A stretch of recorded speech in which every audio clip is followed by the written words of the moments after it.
السلام علیکم ورحمۃ اللہ وبرکاتہ۔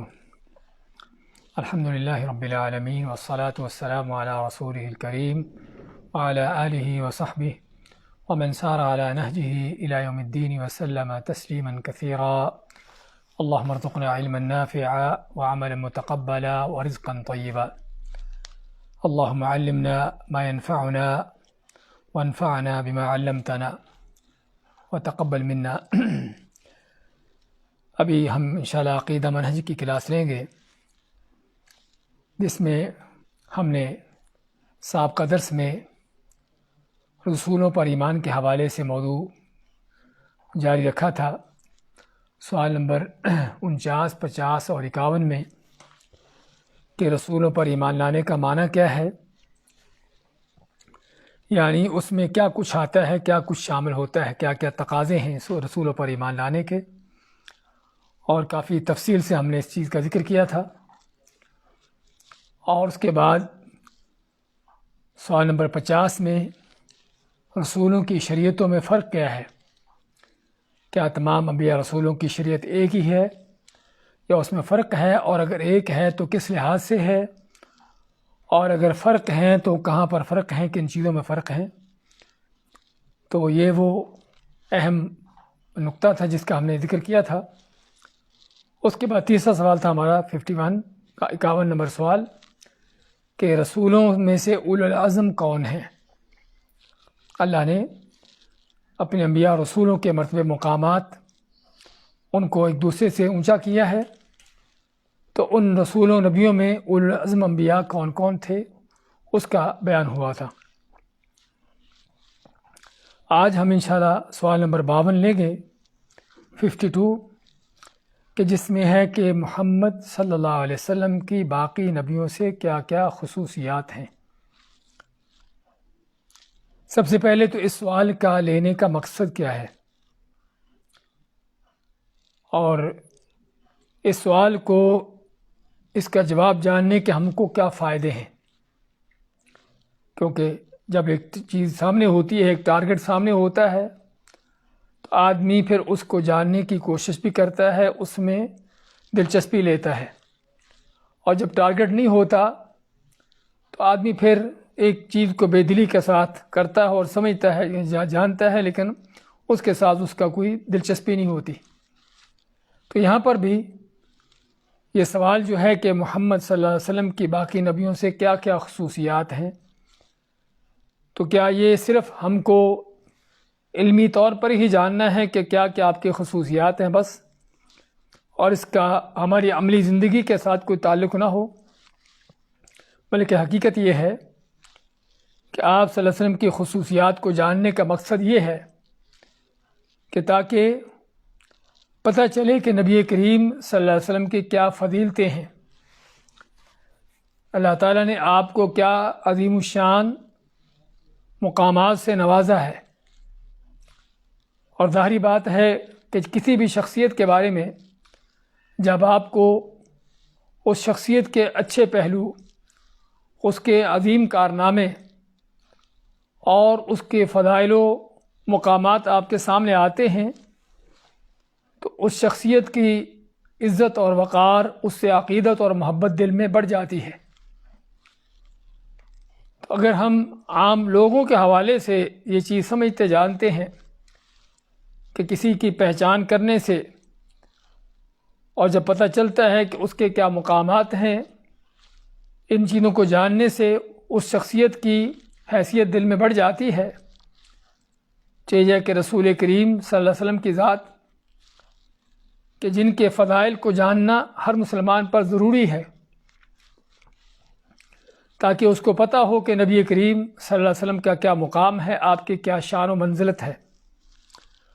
اور جب آدمی اس چیز کو جانتا ہے تو اس کا اگلا فائدہ یہ ہوتا ہے کہ آپ پر ایمان میں اور پختگی آتی ہے، ایمان اور مضبوط ہوتا چلا جاتا ہے، کہ جب سمجھتا ہے آدمی، ایک جانتا ہے کہ میں جس نبی پر ایمان رکھتا ہوں وہ نبی کن عظمتوں کا مالک ہے، اللہ نے اس کو کیا عظیم مقامات دے رکھے ہیں، تو کوئی شک نہیں کہ یہ وہ چیز ہے کہ جس سے ایمان اور پختہ اور مضبوط ہو جاتا ہے۔ اور پھر اس سے آپ سے محبت اور عقیدت بھی اور بڑھ جاتی ہے۔ جب پتہ چلتا ہے کہ آپ کے کیا مقامات ہیں تو اس سے ایک مسلمان کے دل میں آپ صلی اللہ علیہ وسلم کے ساتھ جو محبت عقیدت ہونا چاہیے اور بھی وہ راسخ ہو جاتی ہے اور بڑھ جاتی ہے، اور پھر اس کے نتیجے میں آپ صلی اللہ علیہ وسلم کا جو اصل مقصد تھا دنیا میں آنے کا، لوگوں کی رہنمائی کرنا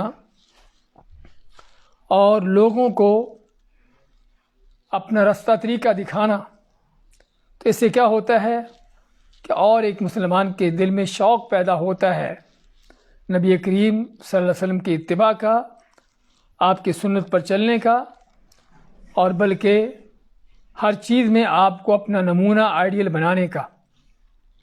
آج ہم اگر دنیاوی بعض لوگوں کو اچھی نگاہوں سے دیکھتے ہیں، ان کو اپنے نمونے آئیڈیل بناتے ہیں، تو اس میں بھی ہمارے سامنے کیا ہوتا ہے، ہم دیکھتے ہیں کہ اس کے اندر کیا وہ اچھی صفات ہیں، کیا اس کے اعلیٰ کارنامے ہیں۔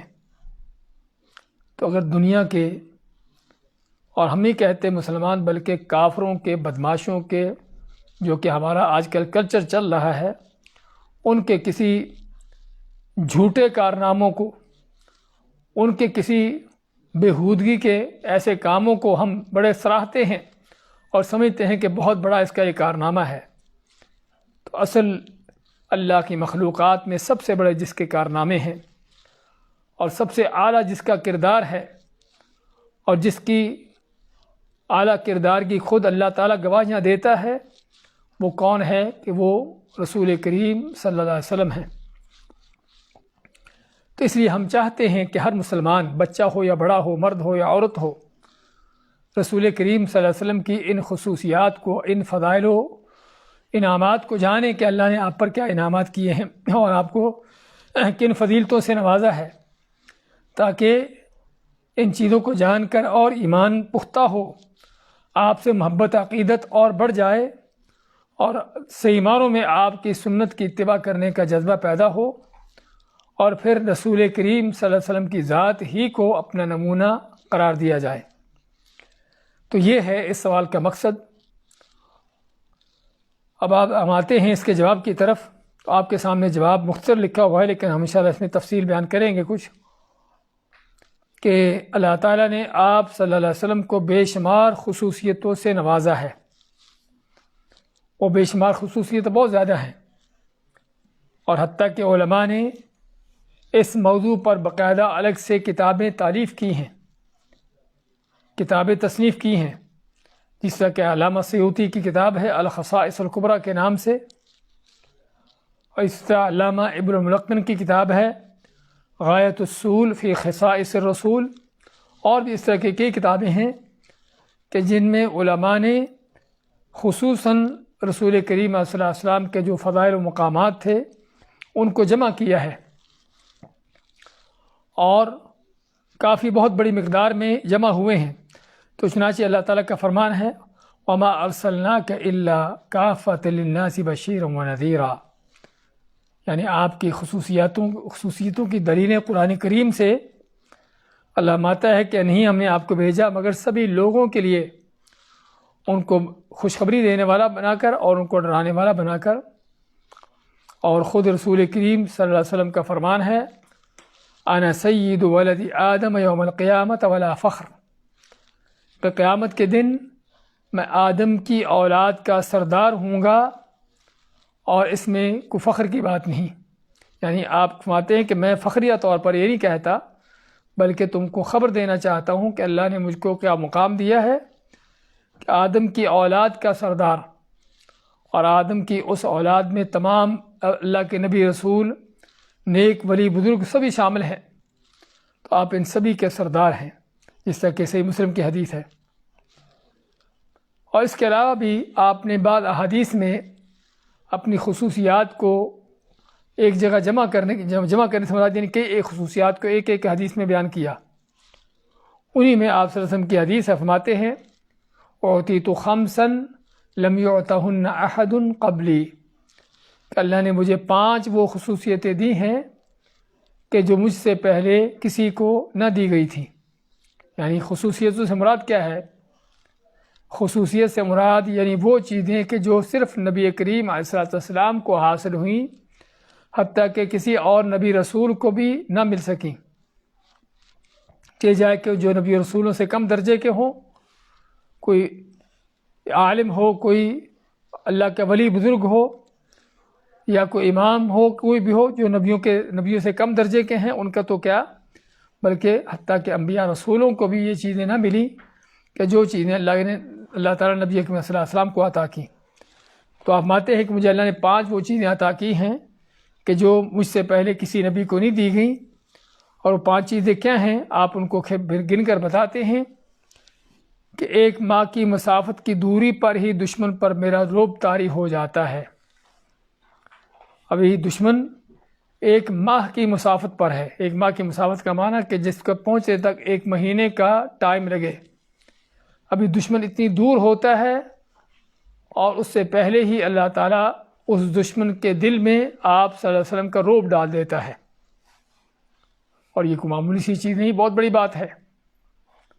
اور یہ حقیقت بھی ہم دیکھتے ہیں کہ عام دشمن ہی نہیں، دنیا کے سپر پاوریں، آپ صلی اللہ علیہ وسلم کو پتہ چلا کہ روم کا جو اس وقت کی زمین کی سپر پاور سمجھی جاتی تھی، وہ رومی مسلمانوں کے خلاف کوئی کارروائی کرنے کا، کوئی جنگ کرنے کا ارادہ رکھتے ہیں۔ تو اللہ کے نبی صلی اللہ علیہ وسلم آتے ہیں کہ ان کے آنے کے بجائے ہم ان کی طرف چلتے ہیں۔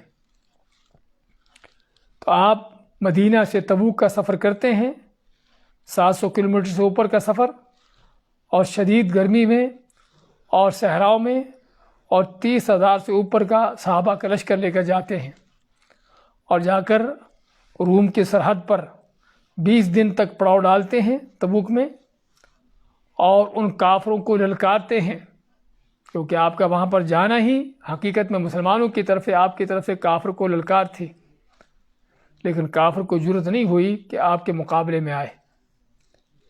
تو بات کر رہے تھے کہ آپ کا یہ فرمان کہ ابھی 1 مہینے کی مسافت پر دشمن ہوتا ہے، اور اللہ تعالیٰ پہلے ہی اس دشمن کے دل میں آپ کا رعب طاری کر دیتا ہے۔ اور یہ کیا خصوصیت صرف آپ کی ہے یا آپ کی امت کی بھی ہے؟ حقیقت یہ ہے کہ اکثر و بیشتر یہ خصوصیات جو اللہ نے آپ کو دی ہیں، اگر ان کا تعلق صرف آپ کی ذات سے نہیں تو یہ آپ کے لیے بھی ہیں اور آپ کی امت کے لیے بھی ہیں۔ تو پہلی خصوصیت آپ کی یہ ہے۔ دوسری کیا ہے؟ تمام روئے زمین کو میرے لیے نماز اور طہارت کی جگہ بنا دیا گیا ہے، لہذا میری امت کے کسی شخص کو بھی جہاں نماز کا وقت ہو جائے وہ وہیں پر نماز ادا کر لے۔ سابقہ امتوں میں ان کی عبادتیں صرف عبادت خانوں میں ہوتی تھیں، لیکن اس امت پر اللہ کے جو احسانات ہیں، اور یہ احسانات بھی نبی کریم صلی اللہ علیہ وسلم کی وجہ سے ہیں، تو اللہ نے ایک احسان یہ بھی کیا کہ تم کو ضروری نہیں کہ کوئی بڑی ہوئی تعمیر شدہ مسجد ڈھونڈو جہاں نماز پڑھو، بلکہ مسجد اگر نہیں ہے کوئی ایسی تعمیر شدہ تو تم کسی بھی جنگل صحرا میں ہو، یہ سبھی کی سبھی روئے زمین تمہارے لیے مسجد بنا دی گئی ہے، کسی بھی جگہ نماز پڑھ سکتے ہو۔ اور تیسری خصوصیت کیا ہے؟ آپ مانتے ہیں میرے لیے مال غنیمت حلال کیا گیا ہے، یعنی آپ سے مراد یعنی آپ کے اور آپ کی امت کے لیے، جبکہ اس سے پہلے سابقہ قوموں میں مال غنیمت حلال نہیں تھا، یعنی جنگ لڑتے لوگ، جہاد کرتے، اور آخر میں دشمن کے جو مال ان کے ہاتھ میں آتا ان کو خود وہ لینے کی اجازت نہ ہوتی، بلکہ جو کچھ ان کو دشمن کے ہاتھ سے طرف سے ملتا، دشمن کی طرف سے ان کے ہاتھ میں آتا، ان کو حکم تھا کہ سبھی کے سبھی کو جمع کر دیں، اور پھر آسمان سے آگ آتی اور اس کو جلا دیتی۔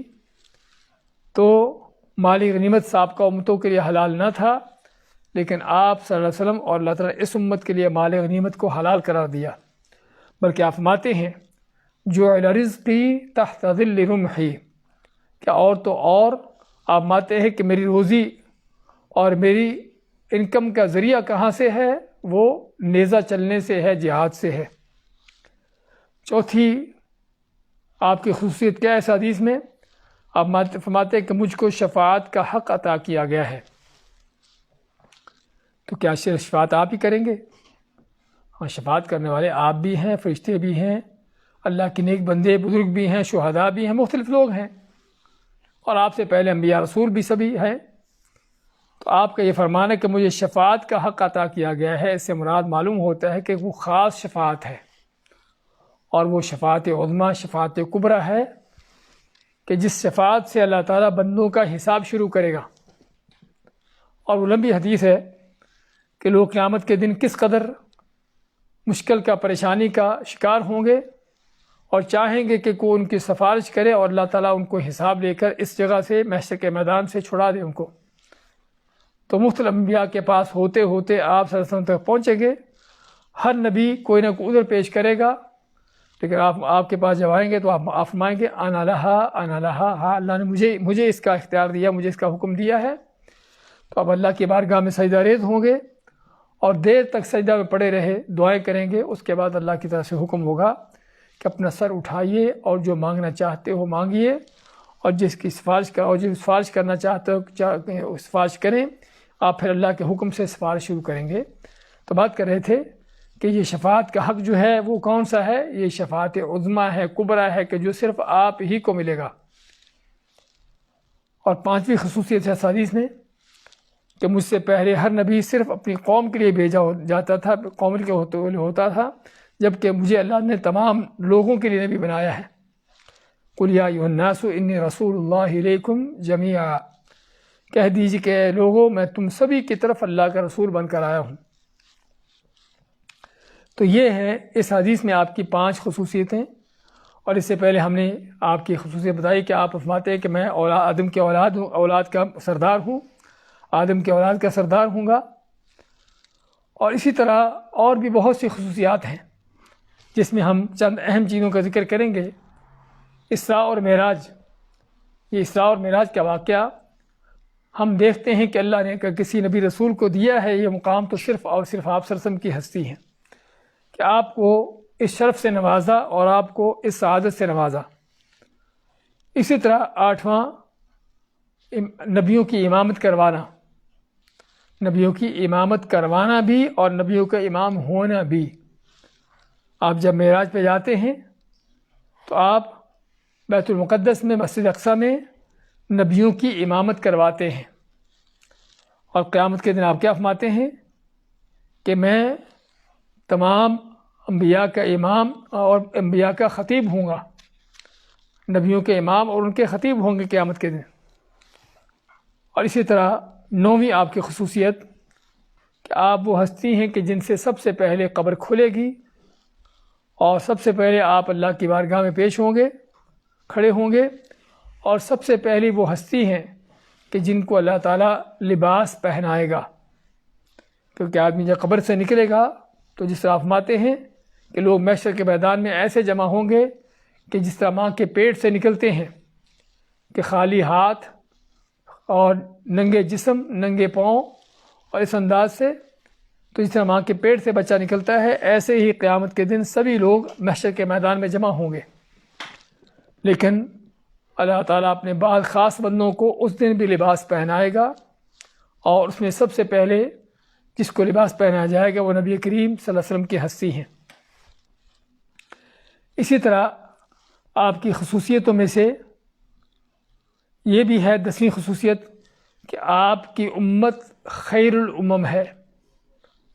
آپ کی امت ہی آدم سے لے کر قیامت تک آنے والی ساری امتوں سے بہتر اور افضل ہے.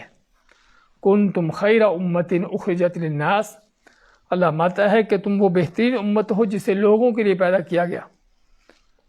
اور اسی طرح 11ویں خصوصیت کہ آپ کی امت نہ کہ صرف خیر اور بہتر ہے، بلکہ قیامت کے دن آپ کی امت کے لوگ ہی نبیوں کے حق میں ان کے ساتھ جو ہے گواہ بن کر کھڑے ہوں گے. نبیوں کے حق میں گواہ بن کر کھڑے ہوں گے اور ان نبیوں کے حق میں اور ان کی قوموں کے خلاف گواہی دیں گے. اب گواہی کس چیز کی دیں گے؟ گواہی تو کا معنی یہ ہوتا ہے کہ آدمی ایک چیز کو اپنی آنکھوں سے دیکھے. شاہد کے معنی کیا ہوتا ہے عربی میں؟ کہ دیکھنے والا.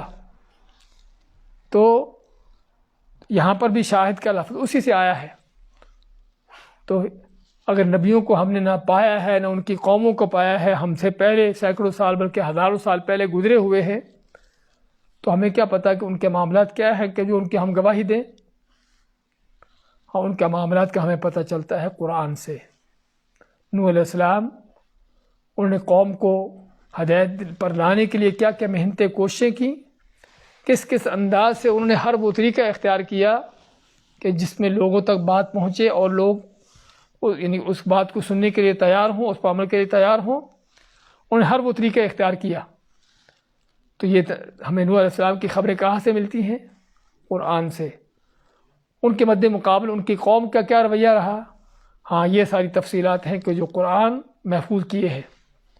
تو اس لیے بات کر رہے تھے کہ آپ کی امت جو ہے نہ کہ صرف بہتر امت ہے، بلکہ قیامت کے دن نبیوں کے حق میں گواہ بن کر کھڑی ہوگی، اور اللہ کی عدالت میں، رب کائنات کی عدالت میں کسی کا اللہ کے ہاں گواہ بن کر کھڑے ہونا کوئی معمولی سی بات نہیں ہے، بہت بڑا عزت اور شرف کا مقام ہے۔ اسی طرح آپ صلی اللہ علیہ وسلم کے جو خصوصیات ہیں اس میں یہ بھی کہ اللہ نے آپ کی امت سے وہ گناہ جو بھول کر ہو جائیں، لا علمی سے ہو جائیں یا مجبوری سے انسان کو کروا دیا جائے، تو آپ مانتے ہیں کہ میری امت سے اللہ نے ان گناہوں کو معاف کر دیا ہوا ہے۔ اور ظاہر معلوم یہ ہوتا ہے کہ یہ خصوصیت آپ کی اور آپ کی امت کی ہے۔ اس کے بعد 13ویں خصوصیت کیا ہے کہ اللہ کے نبی صلی اللہ علیہ وسلم محمد صلی اللہ علیہ وسلم وہ ہستی ہیں کہ جن کے بارے میں اللہ نے ہر نبی سے عہد لیا، ہر نبی کو زمین پر بھیجتے ہوئے یا اس کو نبوت رسالت کا مقام دیتے ہوئے اللہ نے ہر نبی سے اس بات کا عہد لیا۔ کیا عہد لیا ہے؟ کہ اگر تمہارے ہوتے ہوئے میرا وہ آخری رسول آ جائے تو تم کو اس کی اتباع کرنا ہوگی۔ اور یہ منصب اور یہ خصوصیت کو معمولی سے نہیں ہے کہ تمام نبیوں کے امامت اور تمام نبیوں کے جو بھی ان کے معاملات ہیں وہ آپ کی طرف ان کو لوٹایا جانا اس لحاظ سے، اور تمام نبیوں کو اس بات سے نبیوں سے اس بات کا عہد لیا جانا کہ وہ آپ پر ایمان لائیں۔ اسی طرح 14ویں خصوصیات آپ صلی اللہ علیہ وسلم کی کہ اگر پہلے انبیاء کے جو معجزات ان کے ساتھ ہی ختم ہو جاتے تھے، موسیٰ علیہ السلام کا عصا، ان کا ڈنڈا جب تک موسیٰ علیہ السلام کے ہاتھ میں تھا معجزہ تھا، ہاں اس کے بعد وہ ایک لکڑی ڈنڈے کی حیثیت اختیار کر لی، اس سے بڑھ کر اس کی کوئی حیثیت نہیں رہی۔ اور اسی طرح ہی ہر قوم کے معجزات، لیکن اللہ نے نبی کریم صلی اللہ علیہ وسلم کو قرآن کا وہ معجزہ عطا کیا کہ جو ہمیشہ کے لیے ہے، کبھی نہ ختم ہونے والی زندگی۔ تو آپ صلی اللہ علیہ وسلم کے معجزہ بھی کیا ہے؟ وہ ہمیشہ کے لیے ہے۔ اور پھر یہ بھی کہ آپ مانتے ہیں انا اکثر الانبیاء تبعا یوم القیامہ، آپ کی خصوصیت میں یہ بھی ہے کہ قیامت کے روز آپ صلی اللہ علیہ وسلم کے سب سے زیادہ امتی ہوں گے۔ اور آپ کے زیادہ امتی ہونے کا معنی کہ وہ امتی کو جو جنت میں جانے والے ہیں، اور ان کے ساتھ 70,000 وہ بھی ہیں کہ جو بغیر حساب کے ہی جنت میں جا رہے ہیں۔ اور یہ کوئی شک نہیں کہ آپ کے عظیم معجزات میں سے، عظیم آپ کی خصوصیات میں سے ہے۔ اور اسی طرح آپ مانتے ہیں انا اول من یقرع باب الجنہ واول من یدخلها، صحیح مسلم کی حدیث میں آپ مانتے ہیں کہ میں سب سے پہلا وہ شخص ہوں گا جو جنت کا دروازہ کھٹکھٹائے گا، کھلوائے گا، اور سب سے پہلے جنت میں داخل ہوگا آپ بھی اور آپ کی امت بھی۔ اور اس کے بعد 18واں اس کا یعنی کہ خصوصیتوں میں سے 18ویں کہ آپ صلی اللہ علیہ وسلم کو مقام محمود جو عطا ہونے والا ہے۔ وہ مقام محمود کیا ہے؟ اس کے بارے میں خود نبی کریم صلی اللہ علیہ وسلم کا فرمان ہے، جس طرح کہ طبری کی صحیح حدیث ہے۔ تو فرماتے ہیں آپ صلی اللہ علیہ وسلم کے فیکسونی ربی حلۃ خضراء، کہ اللہ مجھے سبز لباس پہنائے گا، اور سبز لباس پہنانے کے بعد پھر مجھے اجازت دے گا، تو میں پھر وہاں پر اللہ تعالیٰ کے حکم سے جو چاہوں گا کہوں گا۔ اور آپ مانتے ہیں کہ یہی وہ مقام محمود ہے جس کا اللہ نے قرآن میں ذکر کیا ہے، وَمِنَ اللَّيْلِ فَتَهَجَّدْ بِهِ نَافِلَةً لَكَ عَسَىٰ أَن يَبْعَثَكَ رَبُّكَ مَقَامًا مَحْمُودًا۔ اس کے بعد 19واں آپ کی خصوصیت کہ آپ ہی صلی اللہ علیہ وسلم وہ ہستی ہیں کہ جن کو وسیلہ کا وہ مقام ملنے والا ہے کہ جو صرف اللہ کے کسی ایک بندے کو ملے گا۔ پوری مخلوقات میں سے آدم سے لے کر قیامت تک آنے والے لوگوں میں سے صرف ایک بندے کو وہ مقام ملے گا، وہ وسیلہ کا مقام۔ اور آپ مانتے ہیں کہ جب اذان ہو تو اذان کا جواب دو، اس کے بعد یہ دعا پڑھو، اللہم رب هذه الدعوۃ التامہ والصلاۃ القائمہ۔ تو جو یہ دعا پڑھتا ہے اللہ تعالیٰ اس کے لیے میری سفارش شفاعت کو حلال کر دیتا ہے۔ کیا مطلب؟ کہ وہ قیامت کے دن نبی کریم صلی اللہ علیہ وسلم اس کی سفارش شفاعت کریں گے۔ تو یہ وسیلہ کا مقام کون سا ہے؟ جو آپ صلی اللہ علیہ وسلم کو ملنے والا ہے جنت میں صرف ایک آدمی کے لیے۔ اس طرح 20ویں خصوصیت کہ نبی کریم صلی اللہ علیہ وسلم وہ ہستی ہیں کہ جن کے ہاتھ میں قیامت کے دن جھنڈا ہوگا، جس جھنڈے کے نیچے آدم سے لے کر آپ صلی اللہ علیہ وسلم کے سے پہلے تک تمام نبی رسول جمع ہوں گے۔ اور یہ بھی اللہ کی عدالت میں، محشر کے میدان میں اور انبیاء کی قیادت کرنا بہت بڑا مقام ہے حقیقت میں۔ اسی طرح اللہ تعالیٰ آپ سے ہم کلام بھی ہوتے ہیں، اور موسیٰ علیہ السلام سے بھی اللہ تعالیٰ کلام کرتا ہے، لیکن دونوں کے کلام میں بڑا فرق ہے۔ کیا فرق ہے؟ کہ موسیٰ علیہ السلام سے اللہ تعالیٰ کلام کرتا ہے جبکہ موسیٰ طور پہاڑ پر کھڑے ہیں، زمین پر کھڑے ہیں، اور جب نبی کریم صلی اللہ علیہ وسلم سے اللہ نے بات کرنا تھی تو آپ صلی اللہ علیہ وسلم کو آسمانوں پر بلایا، سدرۃ المنتہا کے پاس آپ سے بات کی۔ تو اس سے معلوم ہوتا ہے کہ آپ کا اللہ کا کلیم ہونا اور موسیٰ علیہ السلام کے بھی اللہ کا کلیم ہونا، اس میں کتنا بڑا فرق ہے۔ اسی طرح آپ صلی اللہ علیہ وسلم کی جو خصوصیات ہیں اس میں یہ بھی کہ اللہ تعالیٰ نے آپ کے پہلے آخری سبھی گناہ معاف کر دیے ہوئے ہیں۔ لیغفر لک اللہ ما تقدم من ذنبک وما تأخر، کہ اللہ تعالیٰ تاکہ آپ کے پہلے آخری سبھی گناہوں کو معاف کر دے۔ تو یہ بھی آپ کی خصوصیت ہے۔ 22ویں خصوصیت آپ کی کہ اللہ قرآن میں آپ کی قسمیں کھاتا ہے۔ لعمرک انہم لفی سکرتہم یعمہون، اللہ آپ کی قسم کھا کے فرماتا ہے کہ یہ کافر ان بے ایمان لوگ جو ہیں اپنی دنیا کی مستی میں پڑے ہیں۔ اور پھر یہ بھی کہ اللہ تعالیٰ نے تمام نبیوں کا نام لے کر ان کو پکارا، وقلنا یا آدم، ابراہیم، موسیٰ، عیسیٰ، ہود علیہ السلام، صالح علیہ السلام، لوط علیہ السلام، جو بھی اللہ کے نبی گزرے ہیں، اللہ نے جن نبیوں کا قرآن میں ذکر کیا ہے ان کا نام لے کر ذکر کیا ہے، اور نام بھی براہ راست۔ لیکن کہیں بھی اللہ تعالیٰ نے رسول کریم صلی اللہ علیہ وسلم کو مخاطب کرتے ہوئے قرآن میں آپ کا نام نہیں لیا، بلکہ نام لینے کی بجائے کیا ہے، اللہ آپ کو جو آپ کے اعلیٰ ترین نام تھے، یا ایھا الرسول، یا ایھا النبی، ان چیزوں سے اللہ تعالیٰ آپ سے مخاطب ہوتا ہے۔ اور پھر آپ مانتے ہیں کہ اگرچہ ہم زمانے کے اعتبار سے آخر میں آنے والے ہیں، لیکن قیامت کے دن ہم ہی سب سے پہلے ہوں گے، اور جن کا حساب سب سے پہلے جلدی ہوگا، اور جو سب سے پہلے جنت میں داخل ہوں گے۔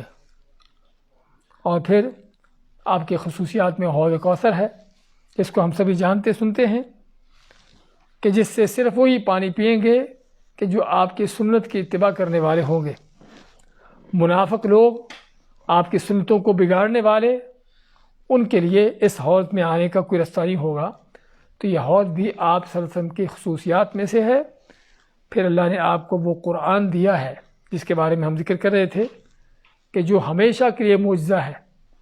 دنیا کے معجزات وقت کے ساتھ ختم ہو جاتے ہیں، لیکن آپ کے معجزات جو ہیں، اور اس میں سب سے بڑا معجزہ قرآن کا ہے، تو یہ قرآن جب تک انسان زندہ ہے یہ قرآن بھی باقی جاری ساری ہے۔ 29ویں خصوصیت آپ کی کہ آپ صلی اللہ علیہ وسلم کی امت کی اللہ نے آپ اس امت پر اللہ کا انعام کیا ہے کہ اگرچہ وہ عمل تھوڑا کرتے ہیں لیکن اللہ ان کو اجر بہت بڑا دے دیتا ہے۔ اور پھر اس کی آپ مثال دیتے ہیں اس حدیث سے، ایک حدیث سے، کہ آپ کی امت کا اجر کتنا بڑا ہے۔ آپ مانتے ہیں کہ تم سے پہلے کون گزرے ہیں؟ یہودی گزرے، تو ان کا کام اتنا ہے کہ جتنا صبح سے لے کر زور تک کام کیا ہو، ان کے بعد عیسائی گزرے، ان کا بھی کام لمبا ہے، ظہر سے لے کر عصر تک جو کافی لمبا ٹائم ہوتا ہے۔ تو اللہ تعالیٰ نے آپ فرماتے ہیں کہ کسی کو کام پر لگایا، اس کو صبح سے لے کر ظہر تک کام کیا، تو اس نے آدھے دن کی اجرت دے دی، کیونکہ آدھا دن کام کیا ہے، اور دوسرا اس نے ظہر سے عصر تک کام کیا، اس کو اس کے عمل کے مطابق، کام کے مطابق اجرت دے دی گئی۔ اور تیسرے مسلمان جن کا کام عصر سے مغرب تک ہے، کام تو صرف یہ تھوڑا سا کیا، عصر سے مغرب سے ٹائم میں کیا، لیکن کیا ہے، اللہ ان کو پورے دن کا اجر دے دیتا ہے۔ تو اس لحاظ سے آپ کی امت کا عمل تھوڑا ہے، لیکن اجر ان کا بہت بڑا ہے۔ اور اسی طرح آپ کی خصوصیتوں میں سے کیا ہے، تیسری خصوصیت کہ آپ رحمت للعالمین ہیں، جہانوں کے لیے رحمت ہیں، اور اس لیے آپ کی نبوت بھی سبھی لوگوں کے لیے عام ہے، عرب ہو یا عجم ہو، کالا ہو یا گورا ہو، کیسا بھی اس کا رنگ نسل کیوں نہ ہو، آپ کی نبوت رسالت بھی سبھی لوگوں کے لیے عام ہے، اور آپ ہیں بھی رحمت للعالمین کے، جہانوں کے لیے رحمت ہیں۔ اور پھر آپ کی خصوصیتوں میں سے یہ بھی کہ اللہ نے آپ ہی کے دین شریعت کو، آپ کی الہی کتاب کے حفاظ کی ذمہ داری لی ہے۔ اس سے پہلے اللہ نے کسی بھی کتاب کی ذمہ داری نہیں لی اس کی حفاظت کرنے کی، لیکن اللہ نے آپ کے لائے ہوئے قرآن، اس کی حفاظت کرنے کی ذمہ داری لی، اور اسی وجہ سے آج تک قرآن جن حروف سے نازل ہوا تھا اسی طرح موجود ہے، اور قیامت سے پہلے تک اسی طرح یہ قرآن موجود رہے گا، کوئی اس کو بگاڑ نہ سکے گا، کیونکہ اللہ نے اس کی حفاظت کی ذمہ داری خود لی ہے۔ اسی طرح آپ کی خصوصیتوں میں سے ایک یہ بھی ہے کہ آپ کی امت کبھی بھی بحیثیت پوری امت کسی غلط کام پر جمع نہیں ہوگی۔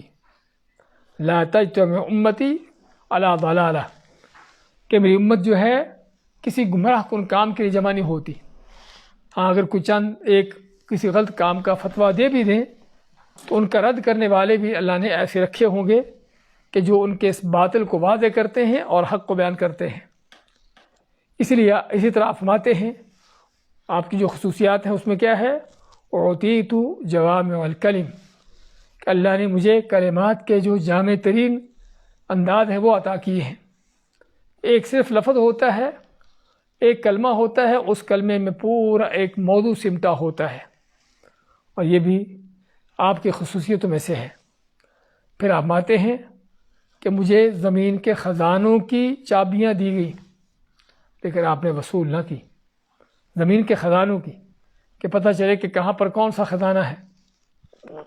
اسی طرح 35واں اس میں فائدہ یا 35واں اس کا جو ضابطہ ہے آپ کی خصوصیتوں میں سے کیا ہے، آپ مانتے ہیں کہ میرے گھر اور میرے ممبر کے درمیان کی جگہ جو ہے یہ کیا ہے، روضۃ من ریاض الجنہ، یہ جنت کے باغیچوں میں سے باغیچہ ہے۔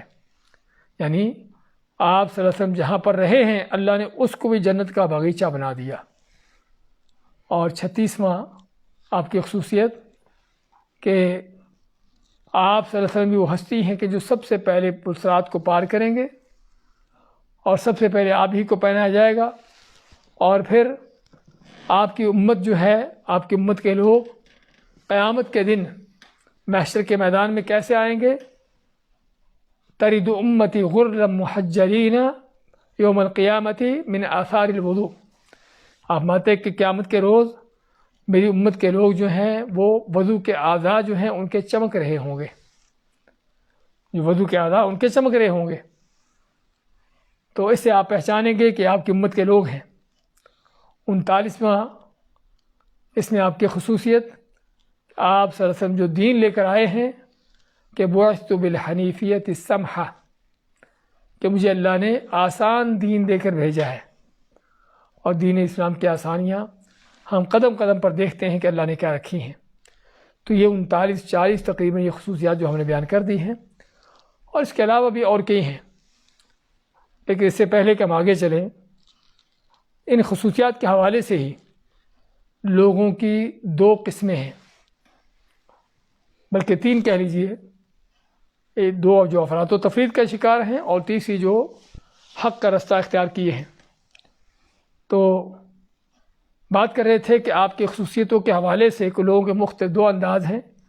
کچھ وہ لوگ ہیں جنہوں نے آپ کی ان خصوصیتوں کے اس قدر بڑھا چڑھا کر اس میں غلو پیدا کر کے آپ کی شان اور مرتبہ جو ہے جہاں پر آپ کو اللہ نے دیا تھا اس سے کہیں بڑھا کر آپ کو اللہ بنا دیا، اللہ کے برابر کھڑا کر دیا، بلکہ اللہ سے بھی آپ کا رتبہ مقام بڑھا دیا. جی ہاں، ایک طرف ہمیں یہ لوگ نظر آتے ہیں کہ جو آپ کی ان خصوصیات میں غلو کا شکار ہیں، حالانکہ نبی کریم صلی اللہ علیہ وسلم نے ان ساری چیزوں کو بیان کرتے ہوئے فرمایا کہ میں اس کے باوجود اللہ کا بندہ ہوں. لیکن بعض لوگوں نے ان چیزوں کو دیکھا تو کیا نتیجہ نکالا کہ اللہ کے نبی صلی اللہ علیہ وسلم کے یہ مقامات اس بات کی دلیل ہے کہ آپ مختار کل ہیں، آپ عالم غیب ہیں، اور آپ حاضر ناظر، اور کیا کہ آپ کو اس طرح کے نام اور لقب دیے جاتے ہیں. ایک طریقہ تو منہج تو یہ ہے، اور دوسرا منہج آپ کی خصوصیتوں کے حوالے سے کہ جن کو ان چیزوں کا کوئی تعلق ہی نہیں ہے. آپ کو جو اللہ نے مقامات دیے ہیں، ان مقامات کے حوالے سے ان کا کوئی ان کے ہاں اس کی حیثیت ہی نہیں ہے، اور بلکہ آپ صلی اللہ علیہ وسلم کو ایسے جیسے کہ کوئی عام انسان ہو، آپ کی کوئی مقام شان نہ ہو، اس انداز سے آپ کو سمجھنا، اور کوئی شک نہیں کہ دونوں افراط و تفرید کے انداز ہے. اور منہج حق جو ہے، جو صحیح منہج ہے، وہ کیا ہے؟ جو وسط کا منہج، جو اعتدال کا منہج ہے. کہ وہ اعتدال کیا ہے؟ کہ آپ کے ان انعامات کو، آپ کے ان مقامات کو آدمی جانے، جس سے آپ سے محبت اور مزید مضبوط ہو، آپ کی اطاعت کا جذبہ پیدا ہو، لیکن اس کے باوجود اس بات کو سمجھے کہ یہ سارے مقامات ضرور ہیں، لیکن ان چیزوں کے باوجود بھی آپ اللہ کے بندے ہیں. آپ اللہ نہیں بن جاتے، اور نہ ہی اللہ تعالیٰ اللہ کے اختیارات آپ کو حاصل ہو جاتے ہیں، بلکہ ان سبھی چیزوں کے باوجود بھی آپ اللہ کے بندے ہیں. تو یہ ہے جو منہج حق ہے. تو تین طرح کے منہج لوگوں کے آپ کی خصوصیات کے حوالے سے، کہ کچھ وہ جنہوں نے ان چیزوں کو دیکھ کر کہ آپ کے اتنے مقامات اور اتنی شان ہے، تو اس کا مطلب کہ آپ رب ہیں، آپ مختار کل ہیں، آپ جو چاہیں کر سکتے ہیں. اور کچھ وہ لوگ جنہوں نے ان چیزوں کو جاننے کی ضرورت محسوس نہیں کی، اور بلکہ ان کا ممکن ویسے انکار کر دیا ہو، اور ان چیزوں کی کوئی حیثیت نہیں جانی. اور منہج حق کیا ہے؟ وہ یہ ہے کہ ان چیزوں کو جانا جائے، معلوم کیا جائے، اور اس کے مطابق آپ سے محبت اور ایمان اور یہ چیزیں پیدا کی جائیں. لیکن ان سبھی چیزوں کے باوجود آپ بندے ہیں، انسان ہیں، بشر ہیں. آپ اس سے جو بشریت کے تقاضے آپ کے ساتھ ہیں. تو چنانچہ یہ ہے منہج حق جو اس بارے میں ہے. اس طرح آپ کے خصوصیتوں کے حوالے سے ہم نے جو ذکر کی ہیں، یہ سبھی وہ خصوصیات ہیں کہ جو صحیح احادیث سے ثابت ہیں، بخاری مسلم دونوں کی ہوں، یا اکیلے بخاری کی ہوں، یا اکیلے مسلم کی ہوں. اور اگر بخاری مسلم کی نہیں تو دوسری بھی سے حدیث کی صحیح کتابوں کے اندر. تو یہ سبھی وہ خصوصیات ہیں کہ جو صحیح احادیث سے ثابت ہیں. اس کے مد مقابل کچھ وہ بھی خصوصیات ہیں کہ جو جھوٹی ہیں، مکذوب ہیں، من گھڑت ہیں. اگرچہ بعض اوقات کسی حدیث کی کتاب میں بھی اس کا ذکر کیوں نہ ہو، لیکن کسی حدیث کی کتاب میں ذکر ہونا ہی کافی نہیں ہوتا جب تک وہ ثابت نہ ہو، صحیح سند کے ساتھ اس کا ثبوت نہ ہو جائے. تو چنانچہ اس طرح کی بے شمار ہمارے معاشروں میں جاہلوں کے اندر آپ صلی اللہ علیہ وسلم کی خصوصیات کو پھیلایا بتایا جاتا ہے، اور جن کو پھیلانے کا مقصد کیا ہے کہ اللہ کے نبی صلی اللہ علیہ وسلم کی عبادت کی جائے، اللہ سے ہٹ کر آپ سے فریادیں کی جائیں. تو یہ ان کا مقصد ہوتا ہے. تو انہی جھوٹی خصوصیات میں سے کہ آپ کا نام اللہ کے عرش پر لکھا ہونا، کہ آدم علیہ السلام نے جب گناہ کیا تو ان کو بتایا گیا، بلکہ انہوں نے دیکھا عرش پر آپ کا نام لکھا، پوچھا کہ یہ کیا ہے، کس کا نام ہے؟ تو ان کو بتایا گیا کہ یہ وہ نام ہے کہ جس کے وسیلے واسطے سے دعا کرو گے تو تمہاری بخشش ہو جائے گی. یہ سراسر جھوٹ ہے، اس کی کوئی حقیقت نہیں ہے. اور اسی طرح یہ کہ سب سے پہلے اللہ نے آپ سے کو پیدا کیا. ہاں، سب سے پہلے آپ کو پیدا کرنے کا معنی ہے کہ آپ آدم علیہ السلام سے بھی پہلے پیدا ہو گئے. ہاں، کیا واقعہ ایسا ہے؟ نبی کریم صلی اللہ علیہ وسلم کے بھی حدیث ہم سنا رہے تھے. آپ نے کیا فرمایا؟ انا سید ولد آدم یوم القیامہ، کہ میں قیامت کے روز آدم کی اولاد کا سردار ہوں گا، سید ولد آدم۔ تو اس کا مطلب کہ آپ کون ہیں؟ آپ آدم کی اولاد میں سے ہیں، آدم کے اولاد کے سردار ہیں۔ تو آدم جب پیدا نہیں ہوئے تھے تو آپ پہلے پیدا ہو گئے کیا؟ تو اس لیے یہ بھی جھوٹ گھڑا لوگوں کو سنا بتایا جاتا ہے۔ اور اسی طرح ان جھوٹی خصوصیات میں سے یہ بھی کہ آپ اللہ کے نور میں سے نور ہیں۔ اور یہ صرف خصوصیت نہیں بلکہ اس کے پیچھے عقیدہ ہے کہ آپ اللہ کے نور میں سے نور ہونے کا معنی کیا ہے؟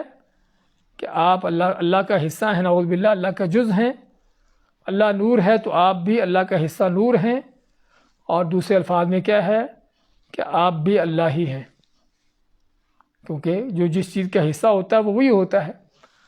لکڑی کو آپ کاٹ کر اس کا کچھ ٹکڑا الگ کر دو تو وہ ٹکڑا جو الگ ہوا ہے وہ لکڑی ہی رہے گا نا، نہ لوہا بنے گا نہ مٹی بنے گا۔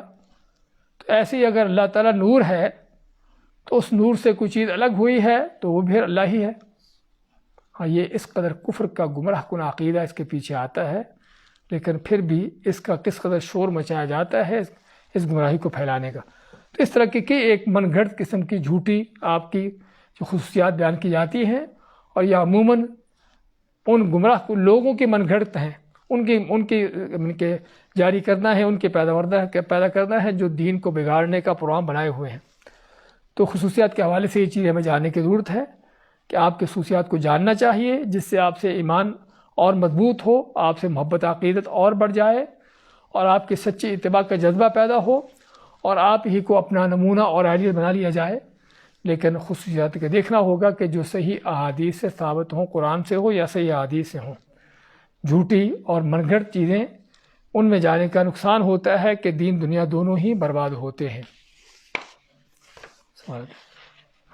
سوالات ہیں؟ زیادہ ہیں؟ چلیے ٹھیک ہے، آج اسی پر اکتفا کرتے ہیں۔ تو جی ہاں، پہلا سوال آیا ہے کہ رسول اللہ صلی اللہ علیہ وسلم کی امت میں کیا یہ ہندو، عیسائی اور یہ یہودی بھی آتے ہیں؟ یہ اچھا سوال ہے کہ آپ صلی اللہ علیہ وسلم کی امت میں ہندو، عیسائی، یہودی یا کافر لوگ بھی آتے ہیں۔ ہم نے شاید ذکر کیا ہے پہلے کسی درس میں یا کسی جگہ پر کہ رسول کریم صلی اللہ علیہ وسلم کی امت دو طرح کی ہے، ایک امت الاجابہ ہے اور ایک امت الدعوہ ہے۔ یہ ہمیں یاد رکھنے کی ضرورت ہے کہ آپ کی امت کی دو شکلیں ہیں، دو قسمیں ہیں، امت الدعوہ اور امت الاجابہ۔ امت الدعوہ کا معنی کیا ہے کہ ہر وہ شخص جو آپ صلی اللہ علیہ وسلم کے زمانے سے لے کر قیامت تک آنے والا ہے کہ جن کے لیے آپ کی دعوت ہے، یعنی آپ ان کا نبی بن کر آئے ہیں اور آپ کی دعوت ان لوگوں کے لیے ہے۔ ہاں، انہوں نے قبول کی ہے نہیں کہ الگ بات ہے، لیکن آپ کے آنے سے لے کر دنیا میں جب سے آپ آئے ہیں اس وقت سے لے کر قیامت تک آنے والا ہر شخص زمین کے کسی بھی کونے میں پایا جاتا ہو وہ اس امت الدعوہ میں ہے کہ آپ سبھی کے نبی بن کر آئے ہیں اور آپ کی دعوت ان سبھی لوگوں کے لیے ہے۔ یہ ہے امت الدعوہ۔ تو اس میں جو دنیا جہان کے جو بھی مسلمان کافر سبھی آ جاتے ہیں۔ اور دوسرے امت الاجابہ۔ امت الاجابہ کا معنی کیا ہے کہ جن لوگوں نے آپ کی دعوت کو قبول کر لیا، اجابہ کے معنی قبول کرنا، کہ جن لوگوں نے آپ کی دعوت قبول کر لی۔ اب قبول کیسے کی ہے؟ وہ حق سے کی ہے، باطل سے کی ہے، صحیح طریقے سے اس کو قبول کیا ہے، غلط طریقے سے کیا وہ الگ بات ہے، لیکن آپ کا کلمہ پڑھ لیا، آپ پر ایمان کا دعویٰ کر دیا۔ تو اس لحاظ سے جو بھی مسلمان ہے زمین پر بسنے والا، مشرق سے مغرب، شمال سے جنوب تک پوری وہ زمین میں ہر مسلمان کون سا ہے؟ وہ امت الاجابہ میں ہے۔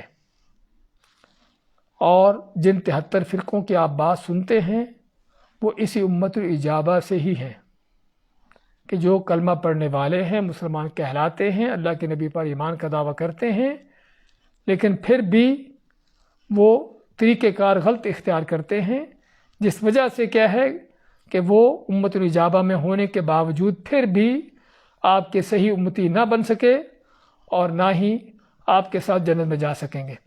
تو خیر بات کر رہے تھے کہ امت کی دو قسمیں ہیں۔ امت الدعوہ ہے کہ جس میں سبھی کافر مسلمان آ جاتے ہیں، اور امت الاجابہ ہے کہ جس میں صرف وہ لوگ آتے ہیں کہ جنہوں نے آپ کا کلمہ پڑھا ہے، آپ پر ایمان کا دعویٰ کیا ہے۔ ہاں، اس میں کچھ لوگ سچے بھی ہیں کہ جو واقعی حقیقی معنوں میں کلمے کے تقاضوں کو پورا کرتے ہیں اور آپ پر ایمان کا جو تقاضے ان کو پورا کرتے ہیں، اور کچھ لوگ جو ہیں جن کا ایمان جھوٹا ہے، غلط ہے۔ جی شیخ، دوسرا سوال یہ آیا ہے کہ جب کسی کو دین کی دعوت دی جاتی ہے تو اکثر یہ ہوتا ہے کہ پہلی دفعہ وہ منع کر دیتے ہیں، تو کتنی دفعہ دین کی دعوت کسی بندے کو دینی چاہیے؟ کوئی حد بندی موجود ہے؟ مطلب کہ انسان یہ کہے کہ ادھر میری ذمہ داری ختم ہو جاتی ہے۔ جی ہاں، سوال یہ آیا ہے کہ جب بعض لوگوں کو دین کی دعوت دیتے ہیں، کوئی اچھی بات کہتے ہیں تو آگے سے رد کر دیتے ہیں، ایک بار کہی، 2 بار کہی، 10 بار کہی، نہیں مانتے، تو ہم کب تک دعوت دیں؟ کیا اس چیز کی کوئی حد ہے، کوئی لمٹ ہے؟ ہاں، اس کی لمٹ دیکھنا ہو تو نوح علیہ السلام کو دیکھیے۔ نوح علیہ السلام، اللہ فرماتا ہے فَلَبِثَ فِيهِمْ أَلْفَ سَنَةٍ إِلَّا 50 عَامًا، کہ نوح علیہ السلام اپنی قوم میں 950 سال تک تبلیغ کرتے رہے، اور قوم بھی محدود سی چند افراد تھے، یعنی چند افراد سے مراد صرف وہی قوم تھے جو نوح علیہ السلام کی قوم تھی اس وقت، اور کوئی دوسرے لوگ نہیں تھے۔ یہ نہیں کہ آج اس بستی میں، کل اس بستی میں، آج اس علاقے میں، کل دوسرے علاقے میں، نہیں، وہی ایک بستی ہے، ایک علاقہ ہے، وہی قوم ہے بس۔ تو 950 سال تک انہی لوگوں کو بار بار دن رات دعوت دیتے رہے، اور اسی طرح نبی کریم صلی اللہ علیہ وسلم بھی 13 سال تک مکہ ہی کے لوگوں کو، انہی قریش کو، انہی کو بار بار دعوت دیتے رہے۔ اس کا مطلب کیا ہوا کہ دعوت کے لیے، لوگوں کی اصلاح کے لیے ان کو نیکی کے بات کہنے میں کوئی حد نہیں ہے، اس کی کوئی لمٹ نہیں ہے کہ آپ نے 10 مرتبہ کہہ دی بس آپ کا فرض ختم ہو گیا، آپ نے 100 مرتبہ کہہ دی اب آپ کو آگے نہیں کہنا۔ ہاں، فرض تو ختم ہو جاتا ہے، فرض تو ادا ہو جاتا ہے، چاہے وہ ایک بار بعد کا ادا ہو سکتا ہے، لیکن دعوت کا کام پھر بھی جاری رکھنا ہے۔ کیوں جاری رکھنا ہے؟ کیونکہ اللہ تعالیٰ کسی وقت بھی کسی کو ہدایت دے سکتا ہے، اور یہ حقیقت ہمارے سامنے ہے کہ وہی لوگ جن کو نبی کریم صلی اللہ علیہ وسلم 13 سال تک مکہ میں دعوت دیتے رہے، مکہ کے لوگوں کو ہی، انہی میں سے کتنے لوگ ہیں کہ جو بعد میں آپ جب مدینہ چلے جاتے ہیں اس وقت مسلمان ہوتے ہیں، صلح حدیبیہ کے وقت مسلمان ہوتے ہیں، اور کسی طرح سے۔ تو کہنے کا مقصد کہ یہ ہے کہ فذکر ان نفعت الذکریٰ، ہاں، نصیحت کرتے رہو، جاری رہو اس پر، اس کو روکنا نہیں۔ وَاعْبُدْ رَبَّكَ حَتَّىٰ يَأْتِيَكَ الْيَقِينُ، اپنی عبادت پر قائم رہو جب تک موت نہیں آ جاتی۔ تو اور سب سے بڑی عبادت آپ کی کیا تھی؟ وہ سب سے بڑی آپ کی عبادت یہ دین کی دعوت تھی۔ تو اس لیے اصل یہ ہے کہ آدمی دین کے دعوت کا جو کام ہے اس کو جاری رکھے، لوگ مانتے ہیں نہیں مانتے، اگر نہیں بھی مانتے وہ جتنی بار بھی دعوت دے گا اس کو اس کا اجر ملتا رہے گا۔ بارک اللہ فیکم۔ دو ٹاپک سے دوسرے سوال ہے، مختصر نام جواب دے دیجیے گا۔ جی، فجر کی نماز قضا ہو گئی، دوسری نماز میں نے شروع کی ہے، اور نماز کے دوران مجھے یاد ہے کہ میں نے فجر کی نماز پڑھی نہیں، اب اس نماز کو توڑ کے کیا پہلے فجر کی نماز پڑھوں یا ظہر کی نماز جاری رکھوں؟ جی، سوال آیا ہے کہ آدمی اس کی فجر کی نماز اس نے نہیں پڑھی تھی اور ظہر کی نماز پڑھنا شروع کر دی، تو ظہر کی نماز کے دوران یعنی فرضوں کے دوران اس کو یاد آیا کہ میری تو فجر کی نماز باقی تھی، تو اسے کیا کرنا چاہیے؟ کیا ظہر کی نماز توڑے اور فجر کی پڑھے، یا ظہر کی نماز میں جاری رہے اور بعد میں فجر کی پڑھ لے؟ اس میں علماء کا جو صحیح قول ہے وہ یہ ہے کہ نمازوں کی ترتیب ضروری ہے۔ اگر کوئی نمازیں آپ کی چھوٹ جاتی، قضا ہو جاتی ہیں، تو ان کو ترتیب سے ہی آپ نے ادا کرنا ہے، قضا کرنا ہے، ان کو پڑھنا ہے۔ جس طرح کہ نبی کریم علیہ السلام غزوہ احزاب میں، خندق میں، ایک دن آپ کی عصر کی نماز چھوٹ گئی، کافروں سے مقابلے کی کیفیت اس طرح کی تھی کہ آپ عصر کی نماز نہ پڑھ سکے، حتیٰ کہ سورج غروب ہو گیا، اور بعض روایتوں میں شاید ظہر کی نماز کا بھی ذکر آتا ہے۔ تو سورج غروب ہونے کے بعد آپ نے پہلے عصر کی پڑھی، حالانکہ ٹائم مغرب کا تھا، تو پہلے آپ نے عصر کی پڑھی پھر مغرب کی پڑھی، تو جسے پتہ چلتا ہے کہ نمازوں کی ترتیب ضروری ہے۔ تو اگر کسی کو فرض کرو ظہر کی نماز پڑھتے ہوئے یاد آیا کہ ابھی تو فجر کی نماز اس کی باقی ہے، اس نے نہیں پڑھی، تو اس کو کیا کرنا ہوگا کہ وہیں پر اپنی نماز کو توڑنا ہوگا، اور نماز کو توڑ کر پہلے فجر کی نماز پڑھے گا اور پھر ظہر کی نماز پڑھے گا۔ اگر امام کے پیچھے بھی ہے تب بھی مشکل نہیں ہے، آپ کی ظہر کی نماز کو توڑے اور توڑ کر فجر کی نیت سے اس کے پیچھے شامل ہو جائے، امام کے پیچھے فجر کی نیت سے شامل ہو جائے گا، اور 2 رکعتیں پڑھ کے 2 فرض پڑھ کے اگر امام بھی اتنی دیر تک 2 فرض پڑھ کے سلام پھیر دے تو ٹھیک ہے، اگر امام کے اگر 1 یا 2 رکعتیں باقی ہیں تو پھر کیا ہوگا کہ پھر یہ 2 رکعتیں پڑھ کے یا تو بیٹھا رہے اور امام کے ساتھ سلام پھیرے، اور یا پھر خود سلام پھیر کے امام کے ساتھ ظہر کی نماز میں شریک ہو سکتا ہے۔ لیکن ترتیب ضروری ہے، تو اس حالت میں اس کو نماز کے دوران ہی پہلے جو نماز پڑھ رہا اس کو توڑنا ہوگا، اور جو نماز چھوٹی ہوئی ہے پہلے اس کو پڑھنا ہوگا۔ جی سجدے میں کیا اردو زبان کے علاوہ عربی میں دعا مانگ سکتے ہیں؟ الٹا سوال۔ ہاں جی۔ سجدہ میں کیا عربی کے سوا اردو میں یا کسی دوسری زبان میں دعا کی جا سکتی ہے؟ اس میں بعض علماء تو اجازت دیتے ہیں کہ کوئی مشکل نہیں، بلکہ نماز بھی آپ عربی کے علاوہ اور دوسری زبان میں پڑھ سکتے ہو، اللہ اکبر کہنے کے بجائے اللہ بزرگ اس کہہ لو، لیکن یہ چیزیں غلط ہیں۔ نماز عبادات اس کے بارے میں علماء کا قاعدہ کلیہ ہے کہ توقیفی ہے۔ توقیفی ہونے کا معنی کہ جس طرح سے آئی ہیں اسی طرح سے ہم کو ان کو ادا کرنا ہے، ہم اس میں اپنی منمانی نہیں کر سکتے۔ تو اس لیے اگر توقیفی ہے تو اس کا مطلب کہ نماز کے اذکار بھی اور اس میں ان کو عربی میں پڑھنا بھی توقیفی ہے، کیونکہ نبی کریم علیہ السلام یا صحابہ کرام میں سے کسی سے ہم کو نہیں ملتا کہ انہوں نے نماز میں کبھی غیر عربی کا کوئی لفظ بولا ہو، اور خصوصاً صحابہ کرام میں سے ایسے لوگ تھے کہ جو عربی کے سوا دوسری زبانیں بھی جانتے تھے۔ صہیب رومی ہیں، سلمان فارسی ہیں، بلال حبشی ہیں، اس طرح کے مختلف علاقوں کے لوگ تھے، تو جو اپنی زبانیں جانتے تھے طبی طور پر، لیکن ان سبھی کو بھی عربی ہی میں نماز پڑھنے کا حکم دیا گیا اور عربی میں پڑھتے رہے تھے۔ بلکہ آپ کے صرف زمانے میں نہیں بلکہ آپ کے بعد بھی، کہ جب فتوحات پھیلتی ہیں اور اسلام کے یعنی کہ اسلام کا غلبہ ہوتا ہے دنیا کے مختلف خطوں پر، تو اس وقت بھی صحابہ کرام نے وہاں کے رہنے والے فارسیوں کو، رومیوں کو، حبشیوں کو، کس طرح کے لوگوں کو اجازت نہیں دی کہ تم ٹھیک اپنی زبان میں نماز پڑھ لیا کرو۔ تو اس لیے اصل یہ ہے کہ نماز میں جو بھی انسان دعا کرتا ہے، ذکر کرتا ہے، وہ عربی زبان میں ہو۔